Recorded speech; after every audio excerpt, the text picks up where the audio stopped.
বন্ধুরা এই দেখুন বসে পড়লাম খেতে। মাম্পি এখানে আমার জন্য ভাত বেড়েছে। আর আজকে অনেক দিন পর টালিগঞ্জের বাড়িতে এই দেখুন আমার ভাই, আমার বাবা, এই দেখুন আমার মা। আমার মাকে আমি এক্ষুনি নিয়ে আসলাম কবরডাঙ্গার বাড়ি থেকে। অনেক দিন পরে আমরা আবার টালিগঞ্জের বাড়িতে ফিরে এসেছি। তো সবার মোটামুটি খাওয়া হয়ে গেছে না মাম্পি? মা তো কবরডাঙ্গার বাড়িতে খেয়ে এসছে। বাবা আর ভাই খাওয়া হয়ে গেছে? ও শুধু আমার আর তোমার? ঠিক আছে বন্ধুরা, ভিডিওর সঙ্গে থাকুন। মাম্পি কী কী রান্না করেছে আপনাদের সাথে শেয়ার করব। মাম্পি প্রথমে পাতে দিল এটা পালং শাকের ঘন্ট। ওর সময় ঘ্যাট খাওয়া হয়, ঝোল খাওয়া হয়, একটু ঘন্ট বানিয়েছি। মা ভালো খায়, মায়ের জন্য। মা তো রাত্রিবেলা খাবে না? পালং শাকের ঘন্ট ভালো লাগে খেতে। দেবো একটু আলু ভাই কি সকালবেলা না? সকালে একটু ভেজেছিলাম, রুটি খেলাম আমি। আচ্ছা আচ্ছা, দাও দাও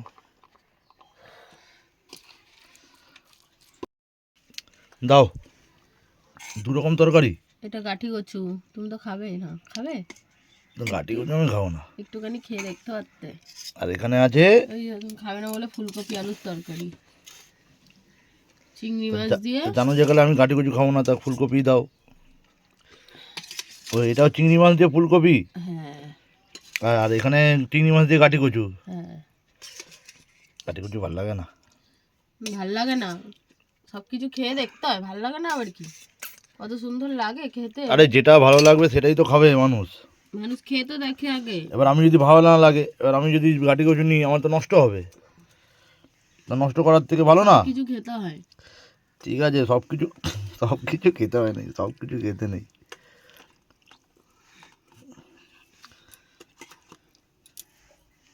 ছোটো ছোটো চিংড়ি, ছোট ছোট আছে।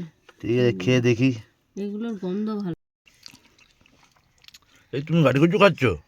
হ্যাঁ, গাঠি কচু খাবো না? ফুলকপি খাবে না? না, আমরা গাঠি কচু ভালো খাই। ওই একই ব্যাপার হলো, তুমি গাটি কচু খাচ্ছ, আমি ফুলকপি খাচ্ছি। আমরা ফুলকপিও ভালো খাই, আমরা গাঠি কচুও ভালো খাই। গাটি কচুটা কীরকম এই ল্যাট করে না, ওতেই তো টেস্ট। ওই জন্যই আমার একটু কীরকম কীরকম লাগে খেতে। না এমনি ফুলকপির এই আলু দিয়ে ফুলকপি এই চিংড়ি মাছের এই ঝোলটা ভালোই হয়েছে।